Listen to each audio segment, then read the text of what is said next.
গত বছর ঠিক এই একই সময় আমি নিজে আইবুড়ো ভাত খাচ্ছিলাম, আর এই বছরে আমি নিজের হাতে এত কিছু রান্না করে যে অন্য কাউকে আইবুড়ো ভাত খাওয়াবো সেটা আমি একদমই ভাবতে পারিনি। সকালবেলায় ব্রাশ করতে করতে গাছের কাছে গিয়ে দেখি আমার এই স্ট্রবেরি গাছে বেশ কিছু ফুল ধরেছে, আর তার সাথে একটা বড় স্ট্রবেরিও ধরেছে। আর আমার বড় আজকে সকাল সকাল উঠেই বাজার করতে চলে গিয়েছিল, যেহেতু এত কিছু রান্না করা হবে তাই সকাল সকাল যদি রান্নাটা না বসানো হয় তাহলে কিন্তু সব রান্না শেষ করতে বেশ অনেকটাই লেট হয়ে যাবে। সত্যি বলতে আজকে আমি রান্না করতে এতটাই ব্যস্ত ছিলাম যে আজকে রান্নার সেই রকম কোনো ক্লিপই আমি নিতে পারিনি। ভাইঝি আর ভাগ্নিকে একসঙ্গেই আইবুড়ো ভাত খাওয়াবো, তাই তাড়াতাড়ি রান্নাটা কমপ্লিট করে এখানে আমি থালাটা সাজিয়ে নিয়েছি।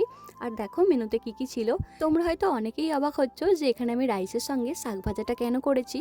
আসলে মা বললেন যে শুভ কাজে নাকি শাকটা রাখতেই হয় নিয়ম রক্ষার জন্য, তাই আমি অল্প করে এখানে শাক দিয়ে দিয়েছিলাম। আর সবকিছু সাজানোর পর আমি তো নিজেই অবাক হয়ে যাচ্ছিলাম যে এত কিছু রান্না নাকি আমি নিজে হাতে করেছি। এটা হলো ভাইজির বিয়ের বেনারসি, সেটাও তোমাদের সঙ্গে শেয়ার করে দিলাম। দেখো রংটাও যেরকম সুন্দর, ডিজাইনটাও কিন্তু খুবই ভালো লাগছে।